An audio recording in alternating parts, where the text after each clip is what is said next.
videoloengusari esimesed 1500 aastat kristlikku teoloogiat kihutab läbi 1,5 aasta ja üritab anda mingit pilti teoloogia arengust enne 16. sajandi reformatsioone. Kasutatav videoloengu vorm oma primitiivsel kujul on paraku puudega kommunikatsioonivorm, sest ma ei suhtle lihast ja luust inimestega, vaid oma kompuutri elutu kaameraga. Õieti on see osa telefonivestlusest, kus on kuulda vaid üks pool ja mitte teine. Samuti puudub meil ühine võimalus töötada tekstidega, nõuda kirjanduse lugemist ja tööde kirjutamist. Kuid midagi on siiski ehk saavutatav ka antud loenguvormi kasutades. Nagu süllabusest selgub, on loengusarjas 7 loengut patristilisest teoloogiast ja 7 keskaegsest teoloogiast. Teemade valikul olen oma mõttes teinud vahet kirikulool ja ajaloolisel teoloogial ning süstemaatilisel teoloogial ja ajaloolisel teoloogial. Teisisõnu, kõrval on jäänud suurelt osalt ajaloolised teemad, nagu paavstluse kujunemine ja ristisõjad, ning samuti süstemaatilis-filosoofilised arutlelud, nagu klassikalised jumalatõestused. Keskendume peamiselt teoloogilistele kontroverssidele nende kronoloogilises järjestuses. Niisiis, esimene loeng, sissejuhatus. Populaarses koomiksis Peanuts on järgmine stseen. Sally, Charlie Browni õde, teeb oma kodus tööd. Tal tuleb kirjutada kirjand teemal kirikulugu. Pealkirja leidmine läheb tal libedalt, aga kirjand ise ei kipu sugugi edenema. Äkki tuleb selge inspiratsioon ja Sally silmad löövad põlema. Rääkides kirikuloost kirjutab ta hoogsalt, tuleb alustada päris algusest. Ja peale hetkelist mõttepausi jätkab Sally, meie pastor sündis 1930. aastal. Oma loengusarjas peame meiegi tagasi minema päris algusesse, kuid palju kaugemale minevikku kui aasta 1930. Ent kõigepealt küsime, et miks peaksime üldse midagi teadma patristilisest teoloogiast või ajaloolisest teoloogiast üldiselt. Miks peaksime end vaevama inimestega, kes on ammu surnud ja hoolikalt maetud, seisukohtadega, mis on aja jooksul ringi mõeldud ja tekstidega, millest on pea võimatu aru saada, isegi kui nad kõik oleksid tõlgitud selgesse eesti keelde. Vahest ehk sellepärast, et meil ei areneks teoloogiline amneesia. Et meil ei tekiks minu pastor on sündinud 1930. aastal sündroomi, mis arvab tulikindlalt, et kristlus tähendab ainult minu kodukülas ja kirikupingis praktiseeritavat usundivormi. Teoloogiline mälukaotus on usuelule sama ohtlik kui mälukaotus bioloogilisele elule. Teiseks, hermeneut Gadamer on väitnud, et teatud nähtuse või teksti tähendus võrdub selle diakroonilise, ajastut läbiva tähendusega. Näiteks teadmaks, mida tähendab vaba tahe või ettemääratus, tuleb teada, kuidas neid mõisteid hoomati möödunud sajandite jooksul. Jah, sajandeid enne 1930. aastat. Kaasaegset teoloogiat ei ole kogunistki võimalik mõista, ilma et teaksime, mis sellele eelnes. Mida te algusest peale olete kuulnud, see püsigu teis, manitseb 1. Johannese 2.24. Olen ehk piisavalt vanamoodne väitmaks, et peame ajast tagasi minema, enne kui saame edasi minna. Isegi kui me kunagi ei ole kuulnud Evagriuse või Johannes Damaskusest nimesid, oleme ehk ometi mõndagi kuulnud kontemplatiivsest palvest ja ikoonide teoloogiast. Patristiline teoloogia õpetab meile, et esimene pärineb Kelliast, 17. sajandi tagusest ajast ja teine Süüriast, 13. sajandi tagusest ajastust. Ühel pärastlõunal sattusin pühapäevakooli klassi, mille tahvlil olid skeemid käsuseadusest. Õpetaja soovis kindlasti edestada piibellikku arusaama käsuseadusest, kuid tahvlil oli klassikaline kalvinistlik tertius iusus legis. See tähendab käsu kolmekordne tähendus, poliitiline, teoloogiline ja soterioloogiline. Kordame sageli igasuguseid mõttekäike, ja ideid, arvates siiralt, et need tulevad piiblist, ent teadvustamata, et nende ideede ja mõttekäikude taga on tihti teoloogid, teoloogilised debatid ja igasugused ideoloogiad. Ütleme, et hilined grillipeole kuskil paar tundi. Vestlus on täies hoos ja aeg-ajalt põhjustavad millegipärast päris tavalised sõnad naerupurskid. Sul pole aimugi miks, sest ei öeldud ju midagi naljakat. Põhjus on aga selles, et sa lihtsalt ei tea, millest enne sinu tulekut räägiti. Sa ei olnud osa vestlusringist ja selle vestlusringi sisestest naljadest. Olete ehk kogenud midagi niisugust? Nii on ka teoloogilise vestlusega, mis on kestnud sajandeid. Teadmata eelnevat vestlust on raske või lausa võimatu aru saada. Taipame, et maja ehitamist ei saa alustada 2. või 6. korrusest. Samuti ei saa mõista teoloogiat, kui alustame selle õppimist kas reformatsioonist või aastast 1930. Mõistagi õppimine minevikust ei tähenda minevikuga piirdumist. Lastes ennast õpetada mineviku tarkade poolt ei tähenda, et ootaksime surnutelt vastuseid elavate küsimustele. Sellegipoolest paljudel meie tõekspidamistel ja tavadel on märkimisväärne eellugu, vahest lausa 2000 aastat. Ja mitte tunda seda eellugu tähendab paraku mitte teada, mida me usume ja miks me nii usume. See on palju komplitseeritum, kui et piibel ütleb nii või et mu kogudus usub nii. Kolmandaks, mälukaotus tähendab rohkemat kui vaid teatud faktide unustamist või mitteteadmist. Ühtlasi tähendab see identiteedi kadumist. Inimesed, kes enam ei tea, kes nad on probleemiks nii iseendale kui ühiskonnale. Ja ega asjata küsita curriculum vitae'd, kui otsime tööd. Meie minevik, kõik, mis meiega on juhtunud ja milliseid valikuid oleme elus teinud, kujundab meie personaalset identiteeti. Nõnda on ka usulise identiteediga. Meil on kindel identiteet, kui oleme teadlikud oma usupärandist. Kui ei ole, ei tea me õieti, mis me oleme ja kes me oleme. Miks kutsume end protestantideks, vabakirikuks, baptistideks, evangeeliumi kristlasteks või nelipühilasteks? Ilmselt rõhutame teatud asju ja seisukohti, mis on omased nendele usuliikumistele. Aga laiemalt, miks kutsume end üldse kristlasteks? Mis on omane kristlastele läbi kõikide aegade ja usuvoolude? Mis on kristlik identiteet? Ja mis vahe on kuulumisel üleüldisesse kirikusse või kristlikku sekti? Paljudel kaasaja kristlastel on tõepoolest identiteedikriis, sest nad ei tea oma usundi minevikku, selle curriculum vitae'd.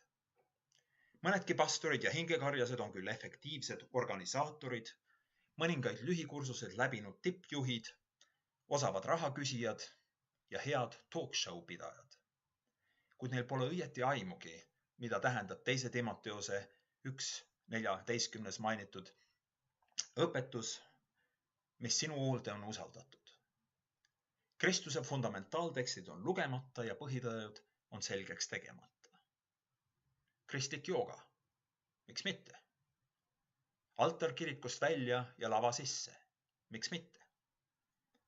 Muretsedes eelkõige ajakohasuse pärast. Viljeletakse aga niisugust lõikelille kristlust, mis juuri omamata ei püsi kaua. Ähmastub põhjus, miks end üldse kristlaseks kutsutakse ja mis on meie suhe kõigi põlvkondade kristlastega kõigis paigus.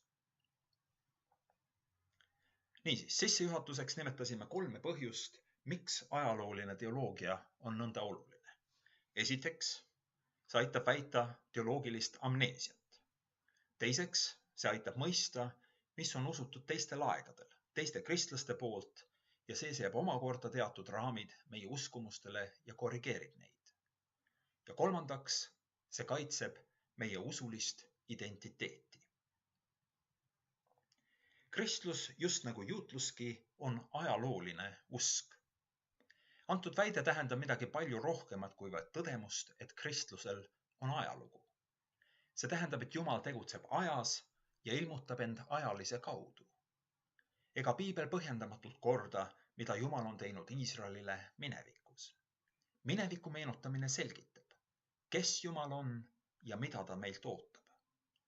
Jutustage sellest oma lastele ja teie lapsed oma lastele ja nende lapsed tulevastele põlvedele, ütleb prohvet Joel 1.3.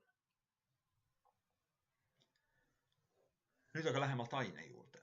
Mis on patristiline teoloogia? Mõistlik oleks ehk alustada mõistete defineerimisega. Ladinakeelne sõna pater tähendab isa ja see tiitel reserveeriti kuni 5. sajandini retrospektiivselt ortodokslike teoloogide jaoks, õigemini piiskopide jaoks, keda peeti apostelliku traditsiooni vahendajateks ja kes osalesid esimestel kirikukogudel. Mida need isad ehk kirikuisad asjast arvasid, oli määrava tähtsusega. Basileios Suur, Kappadookia teoloog, oli esimene, kes koostas detailse florilegiumi oma traktaadis Püha Vaim. Florilegium tähendab otseses tõlkes lillede kimpu, kuid reaalsuses kirikuisade ütluste kogumikku. Kas pole kaunis nimi? See oli esimene omataoline. Kyrillos Aleksandriast kaitses oma ortodokset arusaama kristoloogiast samuti kirikuisade ütlustega, Libri contra Nestorium. Õhtumaal kogus Cassiodorus 120 köidet kirikuisade ütlusi oma raamatukogu tarvis Vivariumis, munkade koolis. Ja nendele esimestele kollektsioonidele järgnesid 100 florilegiad, mis kogusid kirikuisade ütlusi kas mingil teoloogilisel teemal või siis mingi piibliraamatu seletamisel. Niisiis, sõna kirikuisa tähistab esimeste sajandite juhtivaid ortodokseid teolooge. Järgmiseks tulevad sõnad patristika ja patroloogia. Nende sõnade eristamine sai alguse 19. sajandi õpetlase Nietzsche teostes, mitte Nietzsche. Kuigi mitte kõik ei kasuta neid sõnu tänapäeval järjekindlalt ja ühtemoodi. Patristika tuleb sõnaühendist teoloogia patristika ja käsitleb seega teoloogiat kui iseseisvat, eksegeesist erinevat ainevalda. Kuigi piibli tõlgendamine oli ja on teoloogia lahutamatu osa, patristika uurib varakristlikku teoloogiat niisuguses kitsamas tähenduses. Mõned õpetlased on õigustatult propageerinud ka sõna matristika kasutamist, sest varakristlike teoloogide hulgas oli ka naisi. Ent see termin ei ole siiski laiemat kõlapinda leidnud. Patroloogia aga keskendub kirikuisade kirjatöödele. Selle sõna leiutas luterlasest teoloog Johannes Gerhard, kes suri 17. sajandi alguses. Ja ta kasutas seda ühe oma teose pealkirjana. Patroloogiad, mis loetlevad ja analüüsivad kõiki teadaolevaid kirikuisade teoseid, on tihti mitmeköitelised ja päris kallid raamatud. Niisiis, võttes kokku sõnaseletusi, võime öelda, et järgnevad loengud on patristikast, kirikuisade teoloogiast. Ja meie vahendiks on patroloogiad, kogumikud kirikuisade töödest. Järgmiseks, mis ajast ja mis geograafilisest piirkonnast me aga räägime, kui õpime patristikat? Esiteks küsimus millal? Nähtuste algust on tihti raske määrata. Patristilise perioodi alguseks on võetud Jeruusalemma templi hävitamine aastal 70 või 2. sajandi algus. Kõvasti üldistades võiksime meelde jätta, et läänekristluse patristiline periood kestis esimesed 6 sajandit ja idakristluse oma esimesed 8 sajandit.